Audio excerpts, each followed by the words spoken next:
আজকের গল্প পশ্চিমবঙ্গের বাইরে ত্রিপুরার ভাঙারপাড় এলাকায় ঘটে যাওয়া এক ভয়ঙ্কর ঘটনা। এই ঘটনার মাধ্যমে বুঝতে পারবেন যে কেমন করে এক ভয়ঙ্কর অশরীরী পুরো পরিবারকে শেষ করে দিতে পারে। বেশি দেরি না করে শুরু করছি।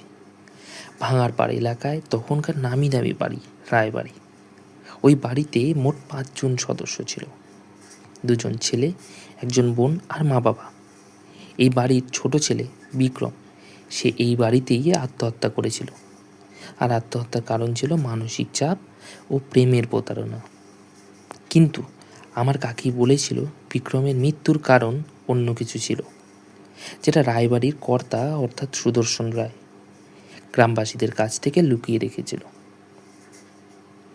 বৃদ্ধ গ্রামবাসীরা বলতো বহু বছর আগে ওই বাড়িতে কিছু একটা হয়েছিল, যেটা তারা গ্রামবাসীর কাছ থেকে লুকিয়ে রেখেছিল। গ্রামবাসীদের কাছে কোনো প্রমাণ ছিল না, কিন্তু গ্রামের চৌকিদার রায়বাড়ি থেকে অনেকগুলি পণ্ডিত রাত 3টার সময় যজ্ঞ করে বেরোতে দেখেছিল। তারপর কি হয়েছিল, কেন রাতের বেলা এত পণ্ডিত এসেছে কেউ জানতো না। ঠিক সেইভাবেই বিক্রমের মৃত্যু কেন ঘটেছিল কেউ জানতো না। বিক্রমের মৃত্যুর পরের দিন রায়বাড়িতে ছড়িয়ে পড়েছিল এক অদ্ভুত নিস্তব্ধতা। বাড়ির বাতাস ভারী হয়ে উঠেছিল। সেই বাড়ির ওপর দিয়ে এক কালো ছায়া চলে যেত সন্ধে হলেই। বিক্রমের ছোট বোন মিম জানালার পাশে দাঁড়িয়েছিল। আচমকা সে দেখল দরজার নিচ দিয়ে একটা কালো ছায়া সরে গেল, মানুষের মতো কিন্তু লম্বা, খুব লম্বা। মিম মাকে ডেকে বলল, মা, বিক্রমদা ফিরে এসেছে, আমি দেখেছি বিক্রমদার ছায়া। মা বলছিল মৃত্যুর পর কেউ ফিরে আসে না, আর মৃত্যুর পর যে আত্মা ফিরে আসে তারা হলো প্রেত আত্মা। পরের দিন রাতে ঠিক 1:30টার দিকে মিমের ঘর থেকে এক চিৎকার শুনতে পায়। সবাই দৌড়ে গেল তার ঘরে, গিয়ে দেখলো সে মেঝেতে পড়ে আছে, গলায় অদ্ভুত দাগ, যেন কেউ শক্ত করে চেপে ধরেছে। আর শ্বাস বন্ধ হয়ে তার মৃত্যু ঘটে, কিন্তু ঘর ভেতর থেকে বন্ধ ছিল। সবাই তখন ধরে নিল বিক্রমদার আত্মা সত্যি ফিরে এসেছে। মিমের শ্রাদ্ধ শান্তি করার সঙ্গে সঙ্গে বিক্রমের আত্মা শান্তির জন্য যজ্ঞ করা হলো। আত্মা সেই ঘরে বন্ধ করে দেয় সেই গ্রামের জানা মানা ব্রাহ্মণ ও তান্ত্রিক। আর প্রত্যেকটা ঘরের দরজায় বিক্রম ও মিমকে অনুসরণ করে তাবিজ ঝোলানো হয়েছিল, যেন তাদের আত্মা আর ভেতরে ঢুকতে না পারে। বড় ছেলে কাজল নিজের ঘরে ঘুমাতে গেল। ঠিক রাতের বেলা তার মনে হয়েছিল কেউ যেন তার বুকের ওপর বসে আছে। তার হাত পা নাড়াতে পারছিল না। চোখ খুলতেই দেখে এক কালো ছায়া তার বুকের ওপর বসে আছে আর বলছিল, তুমি আমাকে ডাকুনি, তাও আমি এলাম। পরের দিন কাজলের মৃতদেহ তার ঘর থেকে উদ্ধার হয়, আর পোস্টমর্টম রিপোর্ট অনুযায়ী কাজলেরও একইভাবে শ্বাসরুদ্ধ হয়েই মৃত্যু ঘটেছিল।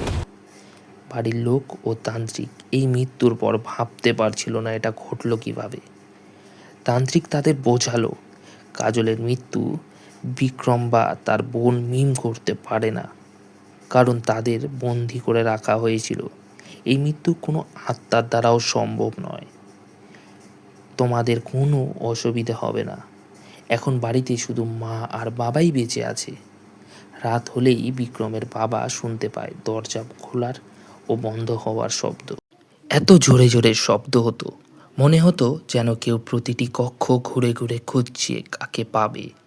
ঠিক ওই সময় বিক্রমের মা শুনতে পেল এক পরিচিত কণ্ঠস্বর, বিক্রমের মা, আমাকে কেন ছেড়ে গেলে?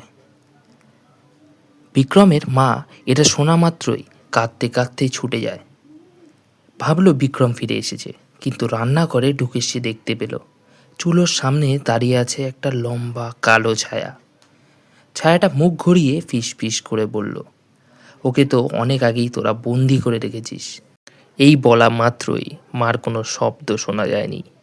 এখন বাড়িটায় বেঁচে আছে শুধু বিক্রমের বাবা। সে ভয়ে কাঁপতে কাঁপতে বিক্রমের ঘরে ঢোকে এবং চোখ বন্ধ করে বলে, বিক্রম, তুমি যদি থেকে থাকো দয়া করে সামনে এসো। ওই সময় ঠান্ডা বাতাস বইল। ঘরের কোণে একটা অস্পষ্ট ছায়া ফুটে উঠল, হালকা স্থির, যেন অপেক্ষা করছিল। ছায়া বলল, বাবা আমি কিছু করিনি, আমি শুধু যেতে চাই, যন্ত্রণাটা শেষ করতে চাই। বাবার চোখ ছলছল করে উঠল আর বলল, কে আমাদের সবাইকে মারছে? এটা বলা মাত্রই ঘরের দরজাটা হঠাৎ ধীরে ধীরে বন্ধ হয়ে গেল। তারপর আলমারির ওপর অন্ধকার অংশ থেকে আরেকটা ছায়া নামতে লাগলো। এটা বিক্রমের থেকে অনেক লম্বা, বিকৃত। বিক্রমের মৃদু ছায়া পেছনে সরে গেল, আর দ্বিতীয় ছায়াটা সামনে এগিয়ে এসে বলল, এই বাড়িটা তো আমার। বহু বছর ধরে বিক্রম এসেছে শুধু আমার সাথে থাকতে, বাকি সবাইও থাকবে। ভিডিওটি ভালো লাগলে লাইক, শেয়ার এবং কমেন্টে জানান আপনাদের কেমন লাগলো। আর এমনই ভৌতিক সত্য ঘটনা জানতে আমার চ্যানেলটি সাবস্ক্রাইব করতে ভুলবেন না কিন্তু। দেখা হচ্ছে পরের গা ছমছমে ভিডিওতে।